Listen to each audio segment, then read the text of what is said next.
Can you hear me now? Okay, sorry. So I introduce Dr. Leah Michos, Dr. Nedelcoviciu, and Dr. Joshua Marks to present the case titled Gunshot Injury to the Back. So over to you, Dr. Michos, to start the presentation. Okay. Just 2 seconds.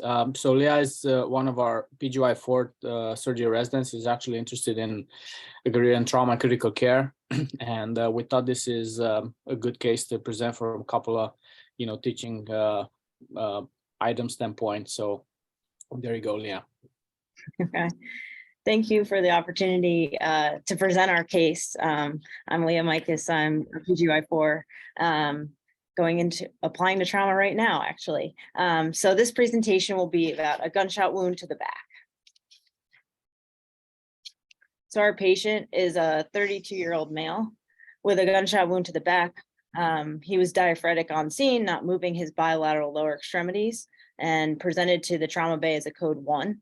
Initial vital signs were as follows. His heart rate was 113, systolic blood pressure 132/76, and he was saturating 98% on room air.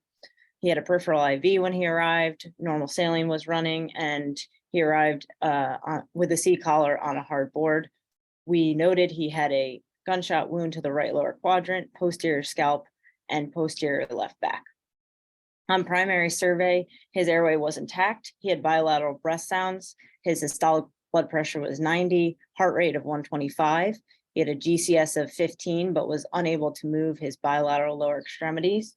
And we noted a graze wound to the posterior occiput, a gunshot wound to the left back, as you can see here, and a right lower quadrant. And there was no gross blood on digital rectal exam. So except for what was noted above, his secondary survey was unremarkable. His abdomen was soft, non-tender, non-distended. So how would you proceed, and what are your initial management concerns? Dr. Armstrong, would you like to go first? Certainly. So he's technically in shock, but awake with a reasonable blood pressure, systolic blood pressure of 90, but tachycardic.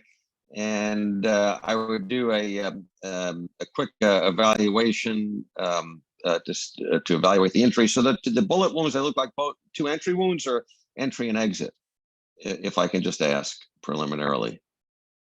I believe 2 entry. Two entries, so 2 bullets. Okay, well, The head was the graze, and it was just 1 gunshot wound in the back and 1 in the right lower quadrant. That's it. So 2 entry wounds, 1 in the back and 1 in the right lower quadrant, 2 entry wounds, as far as you can tell. Okay. As far as we could tell at that time, yes. Okay, very good. So I would do a chest X-ray and also an abdominal film. This is a suggestion that maybe one of the bullets passed the spine and caused a spinal cord injury, and a fast exam to look for signs of bleeding. Probably he's going to have a positive fast in the abdomen.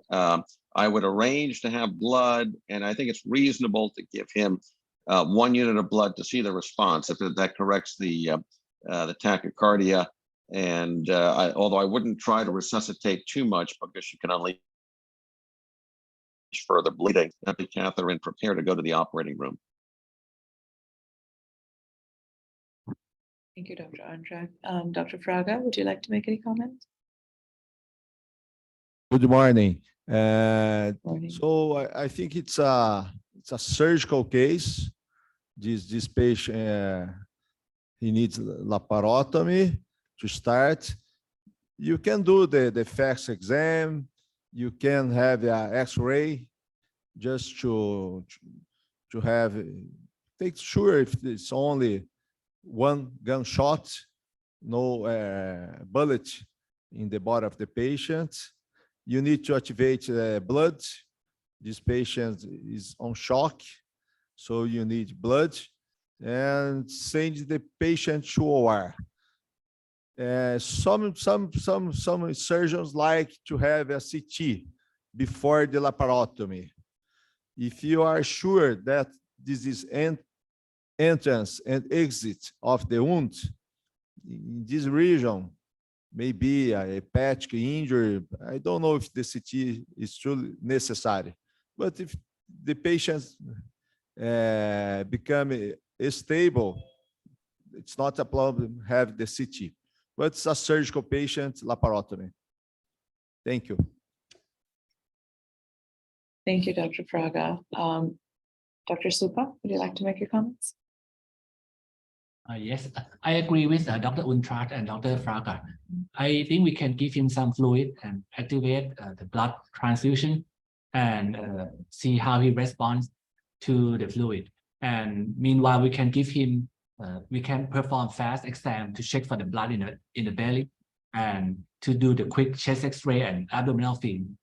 And I agree with Dr. Fraga to maybe we should quickly take him to the operating room. He's a surgical case. Maybe there's bleeding in the abdomen, most likely. Thank you. Thank you, Dr. Supa. Dr. Rodriguez, do you have any comments to make? Yeah, we say that there is many ways to kill a cat, as they say in Spanish, muchas maneras de pegar un gato. But I think we all concur. I just want to, interesting, you know, this patient was hit in the back. I'm trying to be a, what is it, the people who do investigations. So, and also is hit or his exit and the hip. So this guy was running. So in Miami, who runs in Miami? I'm trying to investigate with the history. The probably is a Spanish guy, was scared the migrant came behind him and he was trying to run away from that. But this, the other thing is, one thing I learned, and when I was in shock trauma in Baltimore, there was a coroner, I don't know what's the word in English, the coroner, the people who only do autopsies, the best in the United States. And he taught something, the bullets don't follow trajectories. This business that teach us that put a coin or something metal in one side and the other, and that's the trajectory of the bullet, that's a fault, according to the fallacy, because that doesn't happen. Most of the time, the bullet ricochets someplace and turns. So pretending that because one bullet is in one side and the other, and how it goes, well, of course, you can say the exit will show different kind of powder, et cetera, et cetera. So I don't know. This patient has a pressure of 90, is a low, is tachycardic, but nobody said it gives some fluids get better. Nobody said that. If this patient is awake, alert, you know, you have a CAT scan. I used to have many trauma centers have there in the emergency room. You can do a CT in 10 minutes with contrast and have answers before you go in. I'd like to know what's going on. You know, maybe he has something else that gave me an idea and start to digging around when I am inside the belly. That's my personal opinion. As Dr. Fraga said, by the way, how are you, Dr. Fraga? I haven't seen you, heard from you for a long time. Welcome back. You know, those, I think that's what we do. And a question, this patient has priapism? We didn't note that, no. Didn't note it or didn't take the clothes off, because the point is, you know, if you go to places, some places, it took me a while when I left shock trauma and went to a regular hospital trauma center. They didn't allow me to take clothes off because, you know, the ER doctors don't like to take clothes off. They examine through the clothes. And that's where you find the holes in it.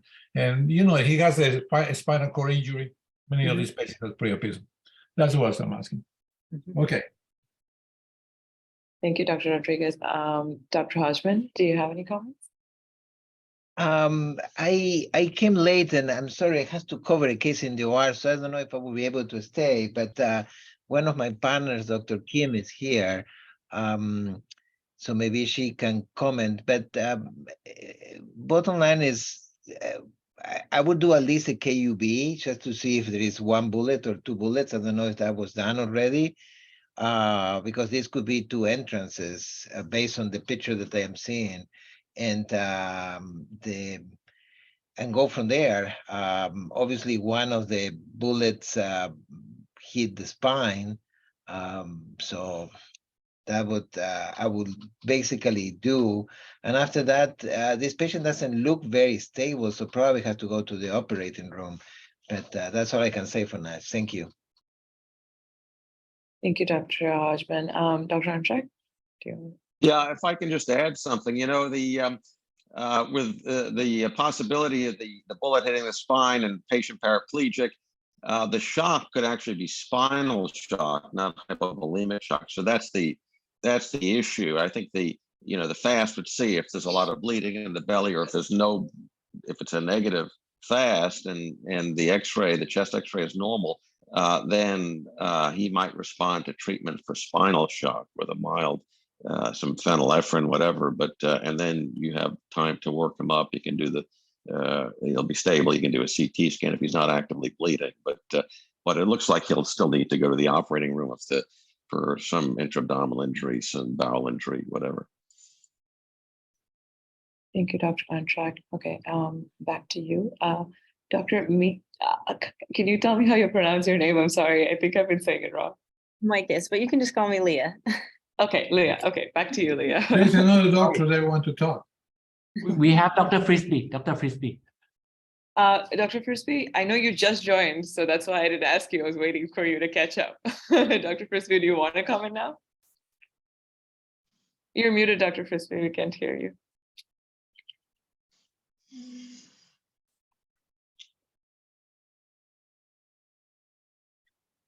Dr. Frisbee, you're still muted. How about now? Yes, better. Well, I came in late. I've been trying to get on the on this computer, so I'm using my phone. At any rate, as I understand it, there's a gunshot wound. Is it one or two? Two. Two gunshot wounds. Are they both entrance wounds, or both one entrance and one exit each? So we don't know that yet, but Ah, you can tell. okay. Surprise. The former speaker is correct. Bullets don't follow trajectories. When they get inside, they can go anywhere.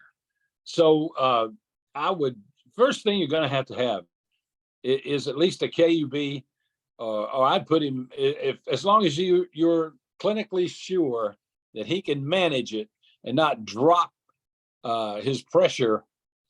SPP is 90. That's borderline. If he doesn't drop his pressure, I might try to put him in the CT scanner, but it would have to be a spiral one, and get him off that tray really quickly, just to give you some idea of the roadmap and what's going on. But I think most probably he is probably going to wind up in the OR. I appreciate what Dr. Umtrek said. He may be suffering from spinal shock, but that's my only comment. Dr. Kumar is a doctor who want to talk there. Oh, Dr. Kumar is a doctor who want to talk. I don't see anybody here. No. Thank you, Dr. Frisbee. Leah, No back problem. to you to continue. Okay. So we obtained a chest X-ray. You can see the paper clip here that actually should be opened because it's on the back. And then an abdominal X-ray to establish trajectory. And we saw the bullet in the right upper quadrant. And then a pelvic X-ray. This wound is actually anterior, and you can see the shrapnel here as well. So we activated MTP, gave him ceftriaxone, intubated him in the bay, placed an OG tube and a Foley catheter, both with no gross blood, and proceeded to the operating room. Anesthesia placed a cordis in an A-line, and we proceeded with our midline laparotomy. We found the bullet floating freely in the peritoneal cavity, anterior to the second portion of the duodenum, with no hemoperitoneum, no succus, and no feculent contamination. So was this a magic bullet, and how did it get where we found it? So we proceeded by looking systematically throughout the abdomen. There was no injury to the stomach, duodenum, small bowel, or colon, no retroperitoneal hematoma in zones 1, 2, or 3. We opened the lesser sac. There was no injury to the pancreas, no injury to the spleen, and the liver appeared without injury initially, and then we started taking down the falciform ligament. And as we did, we saw this, a gunshot wound to segment 5 of the liver, as you can see on the left picture. And the right picture shows the caudate lobe, which was normal. So how would you like to proceed? Would you place drains and close, leave the abdomen open, obtain imaging?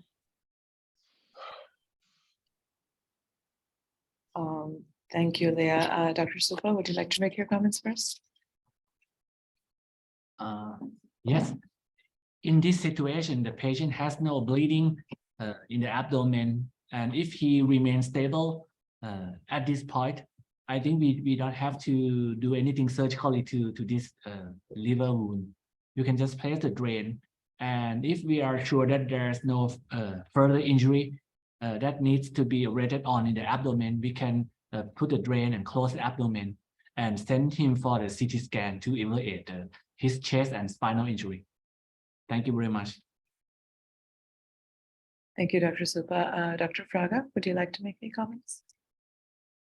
So the bullet was in the cavity, only if this injury in the leaf. Yes. Probably was a transfixing injury in the liver, correct? Come in the back. Pneumo or hemothorax on the right side, correct? Correct. In the X-ray. It's a magic bullet. It's not bleeding. I agree with Dr. Supa. Just put a drain because probably it's a grade 3. It's a transfixing injury. Put a drain and close the abdomen. And you have a CT. This is why when it's possible go to the CT in gunshot wound before the laparotomy. When you go to the OR, you have an idea what happened. You can study the trajectory of the bullet. But in this situation, just put a drain, close the abdomen, and have a CT just to understand. But probably the other wound, the anterior wound, was not a gunshot. Probably sometimes only a tangential gunshot because it's something wrong. 2 entrances, only 1 bullet. Or is another anecdotal case about embolism of the bullet. Like you have last week, we discussed a case with embolism. Something magic is coming. Let's wait. Thank you. Thank you, Dr. Fraga. Dr. Anchak, do you have any comments? Yes, so I tried to look on the X-rays you showed. I didn't see any obvious spinal fractures. So, but you can still have confusion of the cord when a bullet passes nearby from the blast effect, and that's apparently what happened here. What might have happened was there you go. So just looking, I don't see anything. Entry wound, yeah, no obvious, no fragments, but it looks like the bullet might have hit the, I don't know if it hit the pelvic, the iliac crest and shattered and whatever, but apparently 1 bullet. And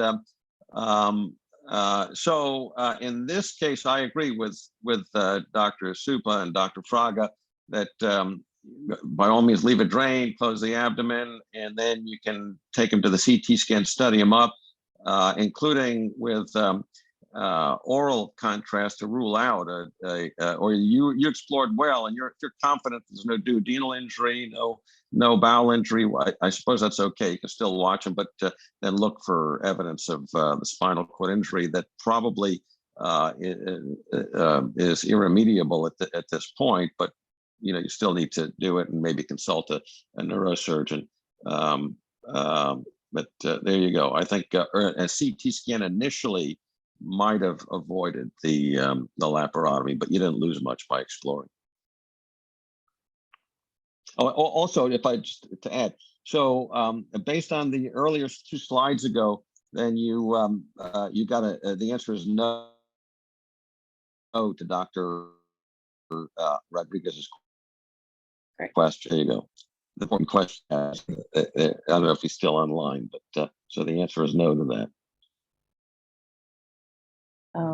Thank you, Dr. Antract. Dr. Rodriguez, do you want to make your comments?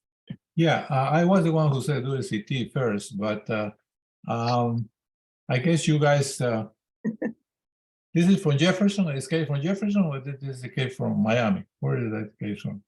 Jefferson? Can you hear me? Jefferson, right? Yes, Jefferson. Yeah.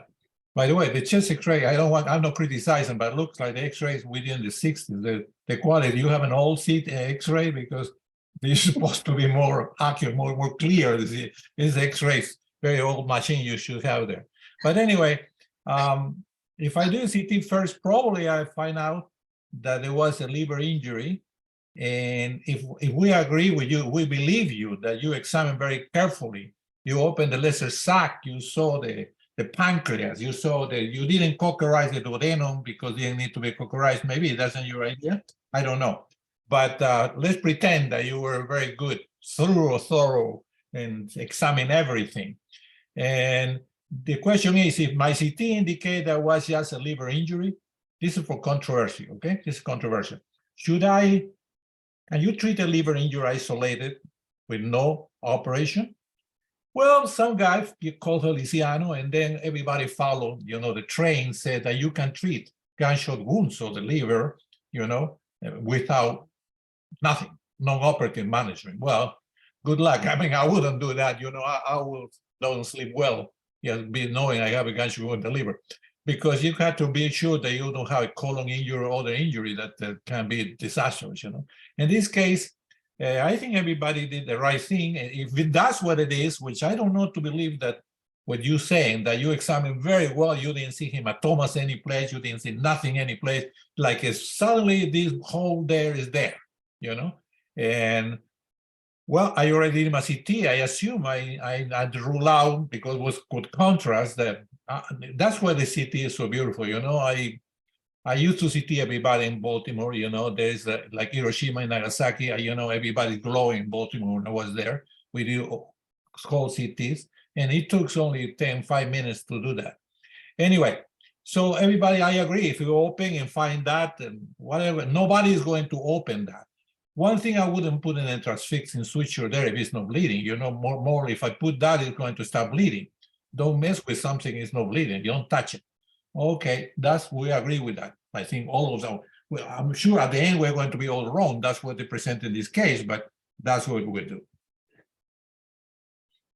Dr. Leah, Yes.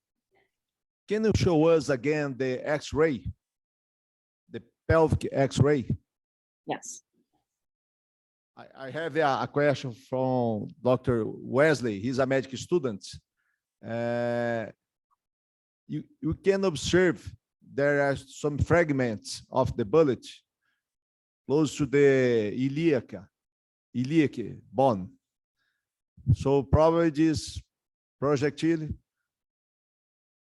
shattered the bone. It was an exit wound on the lower right quadrant. I don't know. Maybe, because if you look on the bullet, it's not a normal, it's a damaged bullet, and there's a fracture. Right. Probably there's a fracture in the bone, the iliac bone. These are to try to understand why two wounds on the skin, you only one bullet. Thank you. Dr. Frisbee, do you have any comments? Well, let's see. Not bleeding. 2 go in, only 1 comes out. It's Thunderdome. Well, anyway, I think I would be tempted to put a tongue of omentum over that hole. Just to be on the safe side, I'd drain it. And if I hadn't gotten a CAT scan by now, I'd send them over to the CAT scan. That's all I have. Thank you, Dr. Frisbee. Okay, back to you, Leah, to continue. Okay, so what we decided to leave the abdomen open because it was concerning to us to see this bullet floating freely. And we wanted to make sure there wasn't any other injury. So we proceeded to the CT scan to get a CT abdomen pelvis with IV contrast. So you can see here, the left picture shows the bullet traversing the vertebral body of T11. It goes through the right crus of the diaphragm between the IVC and aorta. And the right picture shows how the bullet went through the liver. So then these are cuts from the pelvis, which show that it just hit the iliac bone and did not enter the pelvis, which we knew from the OR. So now he's in the SICU, intubated and sedated, not on pressors. He has an open abdomen. He's making adequate urine, and we continued him on antibiotics. The radiology report comes back at grade 3 liver laceration, no contrast extravasation, no blush, thickening of the right diaphragm because the bullet went through it, fractures of the T11 and T12 vertebral body with a paraspinal hematoma, and an MRI is warranted. There's a right iliac bone fracture, and this is the CT head, which showed the posterior scalp graze wound. So how would you proceed? How concerned are you about this liver injury? Would you get an MRCP? Neurosurgery, was consulted and they want an MRI of the spine. Would you call your GI colleagues at this point for an ERCP, knowing that his abdomen is open? Or would you just place drains and close?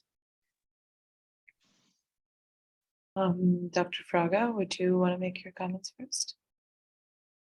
I think you can close the abdomen, you put a drain, just observe if there's a fistula is coming. And at this moment, not ERCP.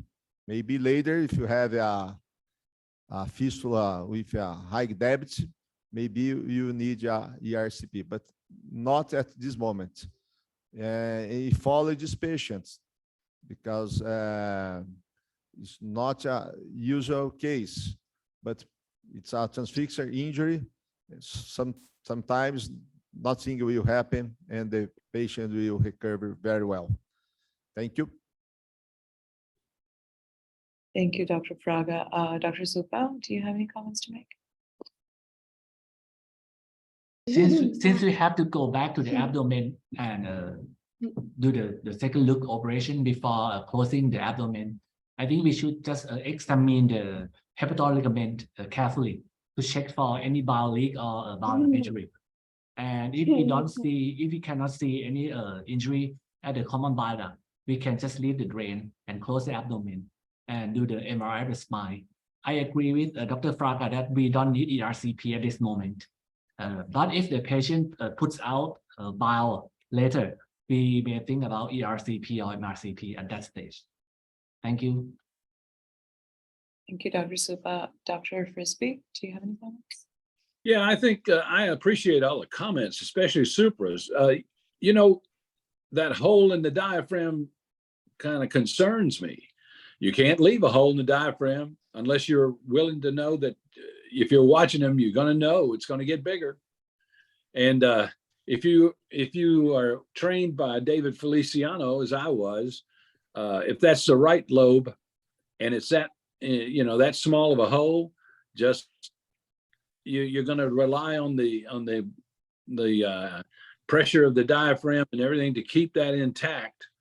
Then you can try to get some sleep at night. But I think I would close the hole in the diaphragm. But that's just me.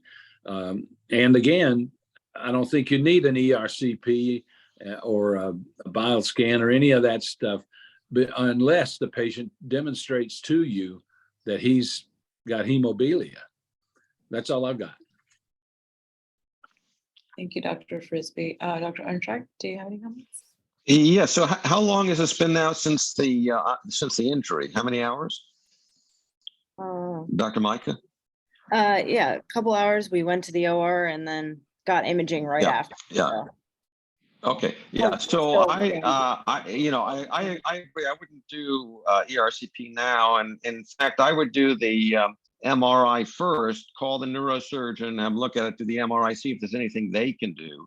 And then the second look can wait. I would try to give him every chance to recover some function if that's possible. So I would, get the neurosurgeon involved, get him to the MRI, even if it's the middle of the night, wake them up, do the study, see what the neurosurgeon says, and then let him finish or her finish. And then when you do go back to the OR, do everything that the others said. Thank you, Dr. Armstrong. Dr. Rodriguez, do you have any thoughts? Yeah. First, I want just to emphasize again for the medical students that still in Jefferson are still using the clips to see if this trajectory of the bullet, which I think it doesn't work that way, but it is no bad idea anyways. You want to show that you know something about trauma, say, oh, let's put some clips and do the x-rays, but that's, I tell you, it doesn't follow in 40 years I did trauma. But anyway, second comment, you give the clues, unfortunately, that's why everybody's talking about RCP, and you advertisement, you talk about duct injuries, pancreatic duct injuries, so everybody knows what is going to find probably in this patient. So you blew it out, the story now, because everybody knows what to do. Fraga didn't read it, and I read it, but I'm thinking if I see when you were there, you guys holding the liver, you don't see bile any place, you don't see hematoma any place, and well, I guess you are super concerned, and of course you can do all the maneuver, MRCP, ARCP, trying to see if there's anything in the bile and the bile system on the liver and the pancreas. And otherwise, I do like Dr. Fraga said, you wait see if something happens, a biloma or something, but otherwise, but again, you did a mistake putting the diagnosis there and the thing that everybody knows what's going to happen. Next. And by the way, Dr. Feliciano and the holding the diaphragm, with all respect to Dr. David, by the way, he get very upset. This is a story. I told him he was Spanish because David Feliciano, Feliz Navidad, the guy who sing, he was so insulted. He said, I'm American. Oh, okay, I'm sorry. Then we became friends. He said, I never told you that. See, I tell you exactly when moment you told me that you were so upset because I asked you were Spanish. No, he's Italian last name. Anyway, talking about the diaphragm, there is no paper I know. I wrote several papers on diaphragm in a chapter in book on Matos sometime about diaphragmatic injuries, but I don't know. A blunt trauma and the diaphragm on the right side, you cannot say the liver is going to avoid herniation. That's not true. In the first place, the diaphragm can retract it and the liver can herniate. But penetrating trauma, I don't remember any paper written about what you do with penetrating holes in the diaphragm and the right side. If you find it, send it to me, please. Tell the Dr. Ekinaba, the guy from California, he write a paper every 5 minutes. He probably write a paper about that.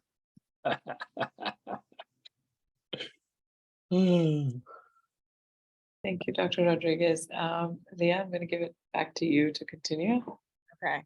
So we were not able to get it an MRI actually because of the shrapnel and the soft tissue, even though we had taken the bullet out of the intra-abdominal bullet out. So we had IR do a myelogram, and it showed the fracture of the anterior and left lateral aspects of the T11 and T12 vertebral bodies, but an intact posterior cortical margin with no injury to the transverse process or spinous process and no cord injury or hematoma. So not only was it a magic bullet, but he was also very lucky. So on day 2 of his hospital stay, we went back to the OR for a second look. There was a large amount of bile draining from under the lobe of the liver and from segment 5. It wasn't pouring out, but definitely draining. So at this point, what would you do? And what are your options, where you are and where you practice intraoperatively if you're worried about bile duct or pancreatic duct injuries?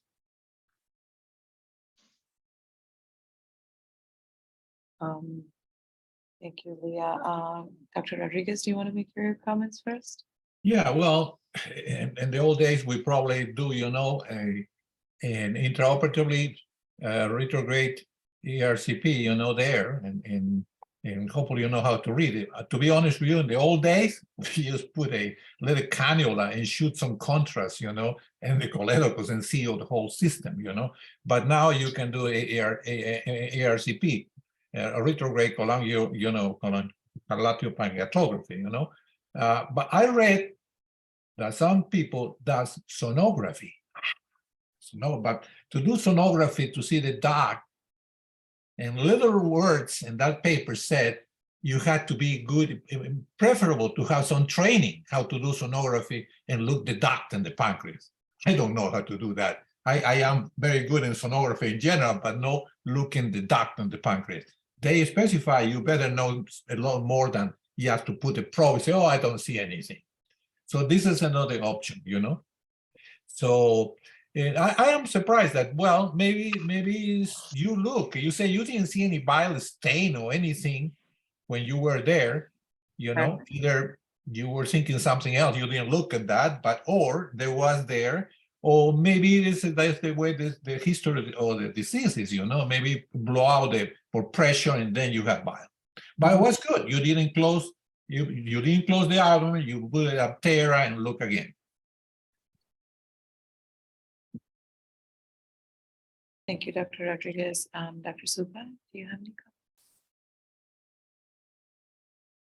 comments? In this case, I think if there's obvious bile leaking from the left lobe of the liver, we can examine the left duct by lowering the left hilar plate, and you can trace the left duct starting from the CBD. And if there is obvious left duct injury, you can try to repair it surgically. It would be the best treatment at this point. But if the left duct is intact, and so the bile leak must be from the secondary duct or just minor bile duct, we can just leave the drain. And if the bile leak persists, we can do the ERCP to stent the injured part later. But that's my thought to check the major duct injury by dissection of the bile duct intraoperatively. And for the pancreas, I think the bullet track doesn't look like it would have injured the pancreas, but you can just enter the lesser sac and examine the pancreas. Yeah. For cholangiography, if you want to do cholangiography in this patient, I think we can do by performing cholecystectomy and do it transcystic duct. That would be the easy way to check the anatomy of the bile duct. Thank you. Thank you, Dr. Supa. Dr. Fraga, do you have any comments?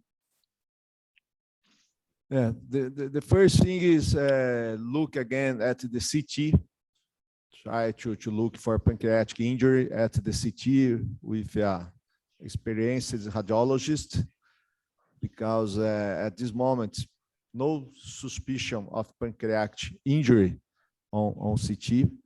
And maybe ERCP will be necessary, not at this moment, maybe later.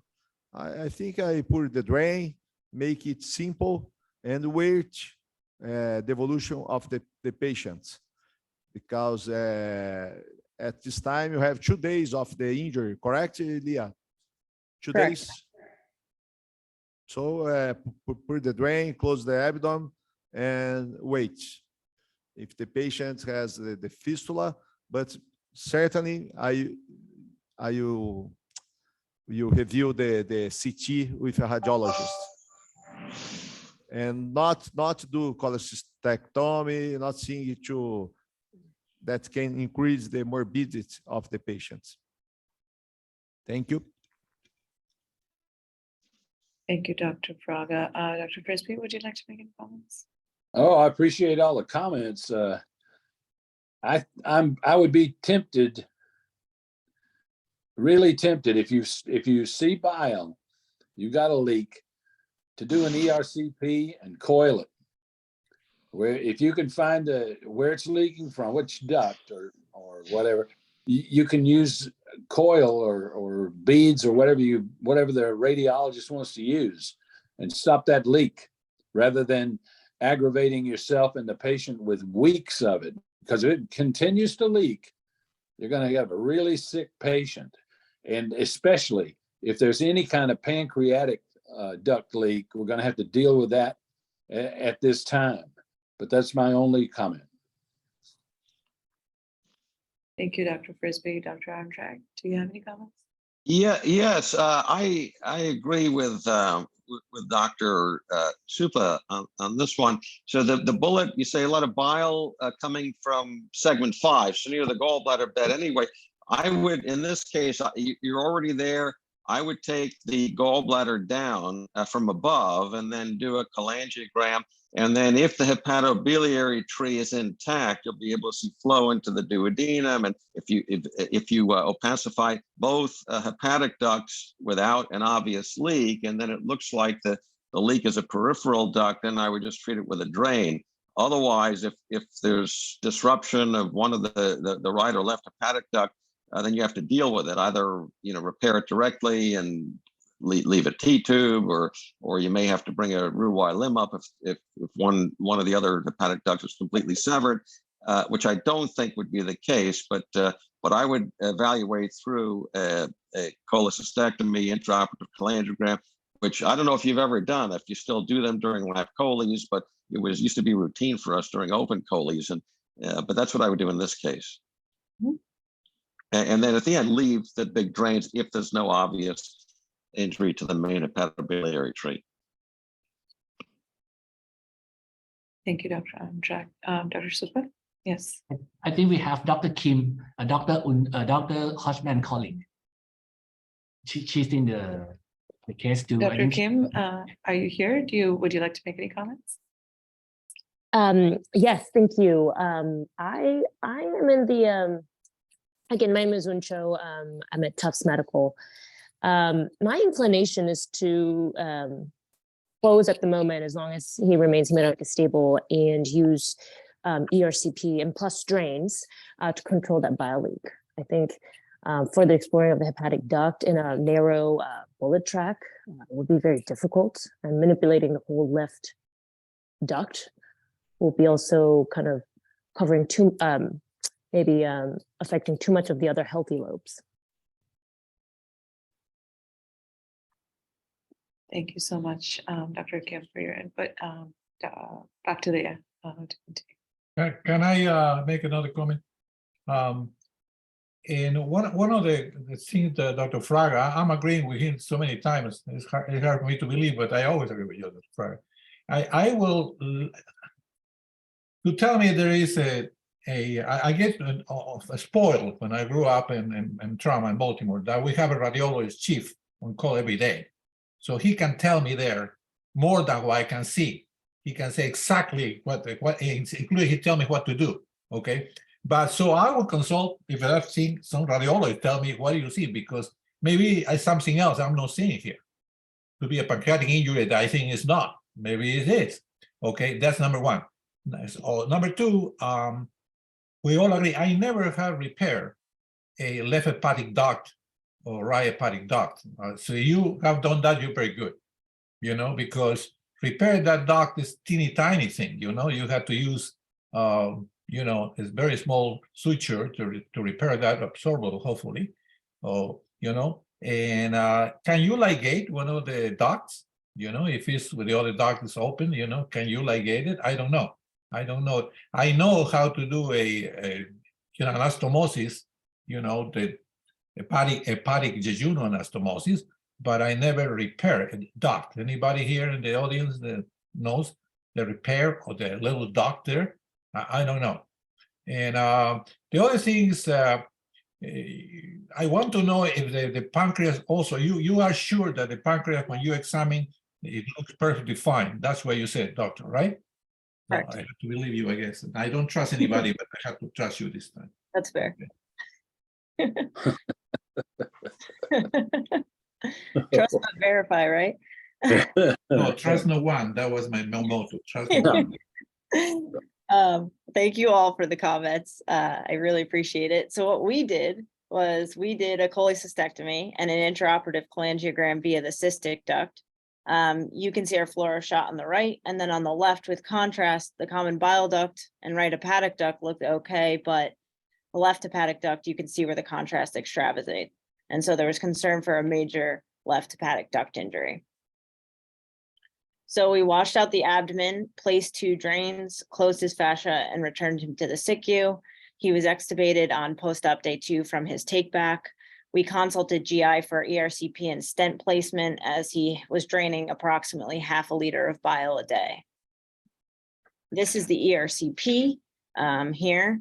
You can see contrast extravasation on the left. The middle is where they pass the wire. And then the right picture, you can see the stent placement. So I just want to take a minute to discuss ways to diagnose bile duct injuries intraoperatively. We talked about this, thank you for all your comments. You talked about a lot of this, but again, in the Adam course book, they describe placing an angiocatheter in the gallbladder through which you inject methylene blue and can look for the surrounding tissues to turn blue and can add morphine to constrict the sphincter of Oddi. Other options include during doing a cholecystectomy with IOC, which is what we did. And sometimes instead of placing a cholangiocatheter, you can place a Fogarty balloon and look at the ampulla and see if it's away from the trajectory of the bullet. So then to evaluate the pancreatic duct, again, in the Adam course book, it states you can do methylene blue the same way as for the common bile duct, except add secretin if you can get it to stimulate the pancreas. And we found that it's not as easy to obtain that. Like Dr. Rodriguez said, you can also do intraoperative ultrasound, but again, if you have, depending on if you have experience with that. I suppose, the Adam course book also described accessing the ampulla through the duodenum. I suppose this is an option if you already have a duodenal injury, but I don't know that I would want to open the duodenum just for that. Same with transecting the pancreatic tail to cannulate the duct. So here you can see with the angiocatheter on the left in the gallbladder, you can give morphine and secretin to stimulate.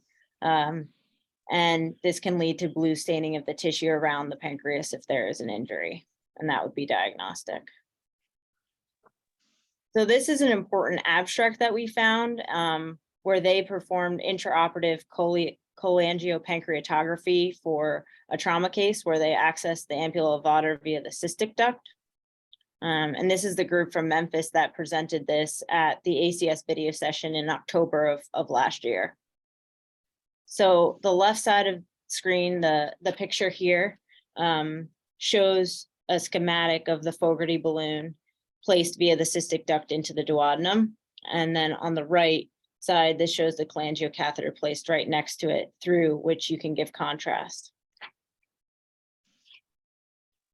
Why are they called novel? Why they call it novel thing? Novel is new, right? Right. No, yeah. Yep.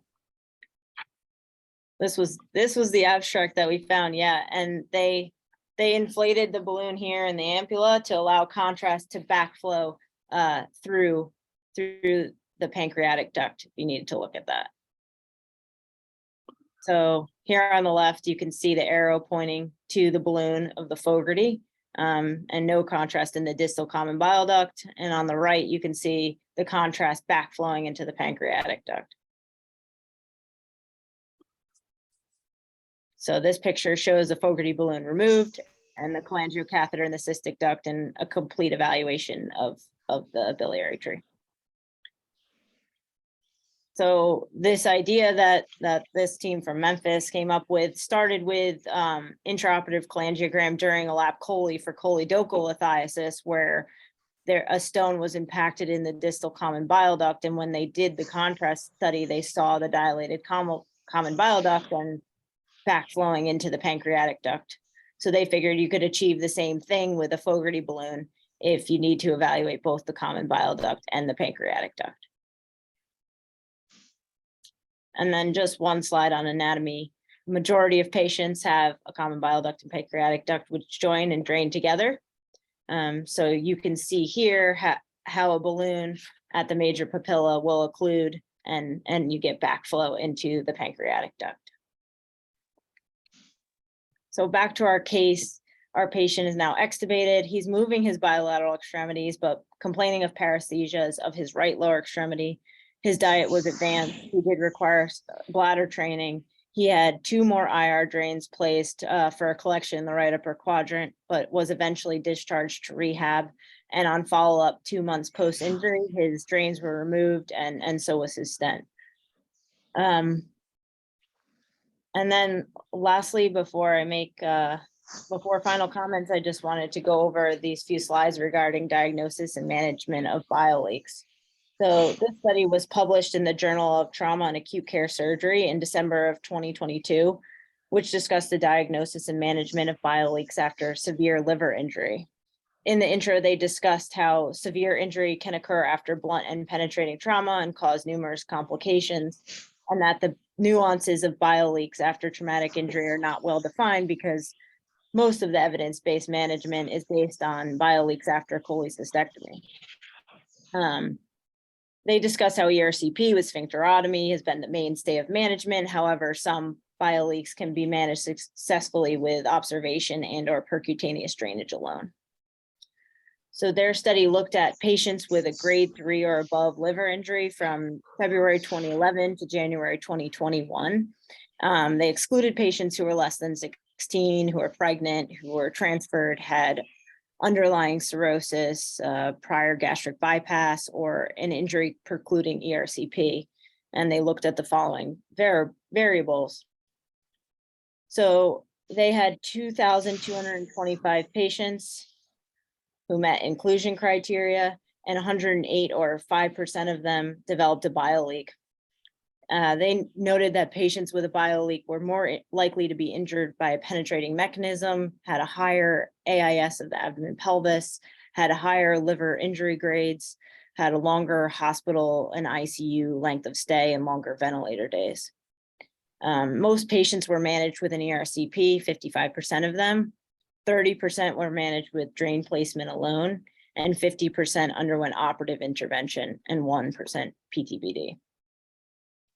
So the article discussed how penetrating mechanism, liver injury grade 4 or 5, and ED hypotension were associated with bile leak development. Most were diagnosed with a CAT scan and or based on drain output. In our case, we knew we had a major bile duct injury, so we didn't really need to watch and wait. For their study, patients who required intervention had a median drain output of 320 milliliters per day on the day of diagnosis, versus those patients who did not require intervention had a median drain output of 138 milliliters per day.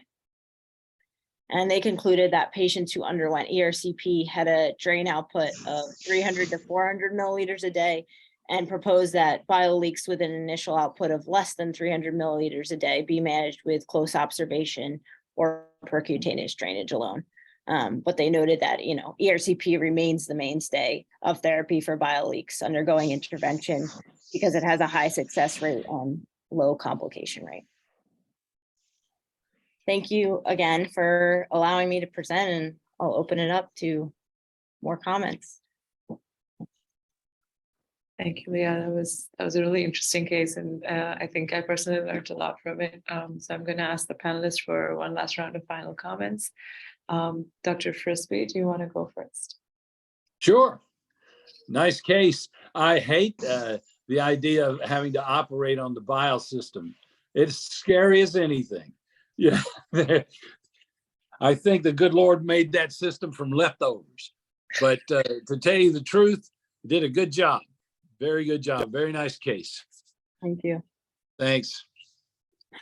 Dr. Anjak, would you like to make your comment? Yeah, yes, beautiful case, fascinating. So the stent went across the injury to the left bile duct, which looks like it's intrahepatic, right? And then across the ampulla.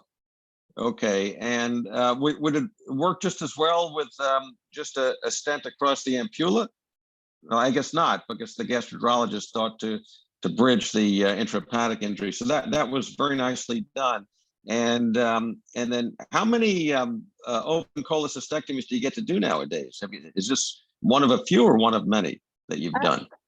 I've done a couple. Yeah.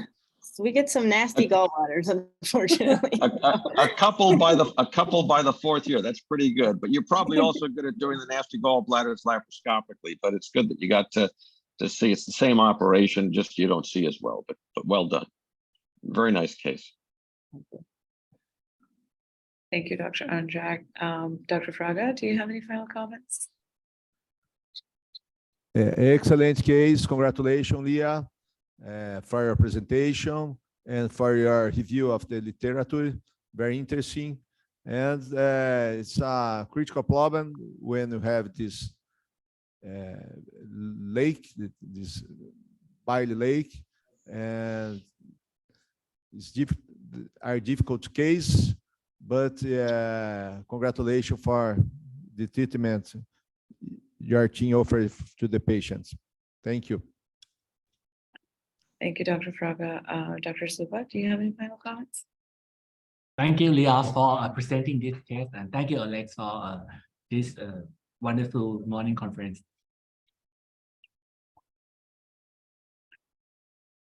Thank you, Dr. Supa. Dr. Rodriguez, do you have any final comments? Yeah, I have a couple of comments. First, I'm going to say like most Americans do, you know, they always congratulate, even don't like the case, but they always like, they say the marvelous case. It's very interesting. I enjoy very much your presentation.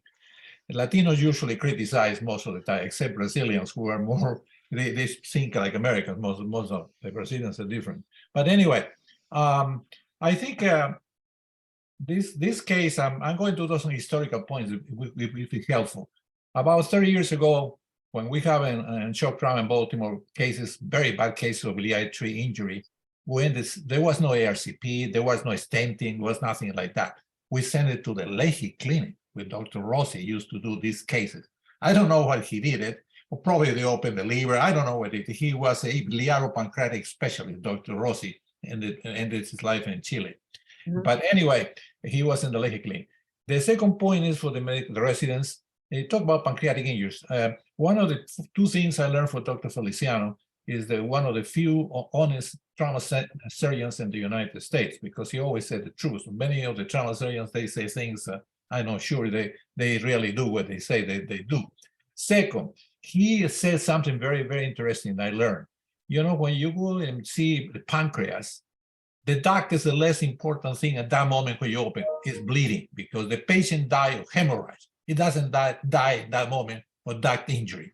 So I want you to think, when you enter, you have to see, is this bleeding or no? Okay, now I take a breath. Now I think I attack the duct injury. And there's many ways to do it, and we describe all of them. But remember, duct injury is different, and bleeding is very important, number one priority when you're seeing trauma. That's what's going to kill the patient, not the duct injury, okay? And third, I think that's the one to say. But I want to congratulate Doctor. It was very good, your presentation. Thank you very much. Thank you, Dr. Rodriguez. Dr. Kim, do you have any final comments for us? Yeah, I want to echo kind of everybody's comments and also congratulate sincerely for the wonderful case. I think this was a good challenge. Sincerely, I like that. Yes. Very good. Well, I think it's a good case in a sense that it challenged every one of us to think outside what we can do intraoperatively on a hemodynamically relatively stable patient when we cannot hide behind MRCP. Because a lot of people just we all want to know before we go in and try to plan for repair. So I think in that sense, it was very challenging and review of the fundamentals of what techniques are there for us to use in the operating room. I thought that was a big learning point for me as well. So thank you for the opportunity. Thank you, Dr. Kim. Dr. Nedelcoviciu, do you have anything to say?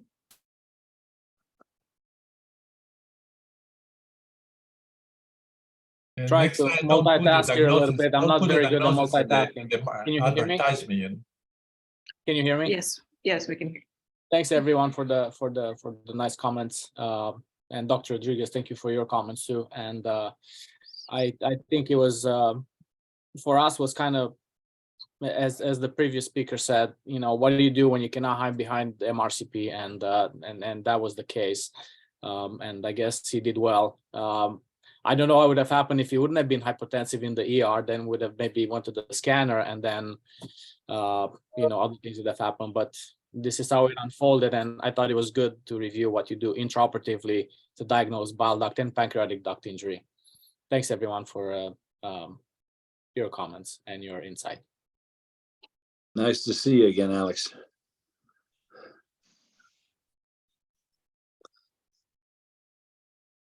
Thank you, everyone. Thank you for the great case.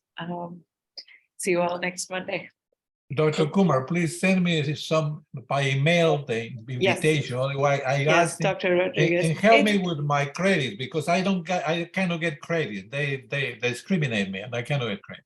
Yeah. All right. Thank you. Okay, thank you, Dr. Rodriguez. Bye. Bye, everyone. Bye, bye, bye. Thank you. Thank you.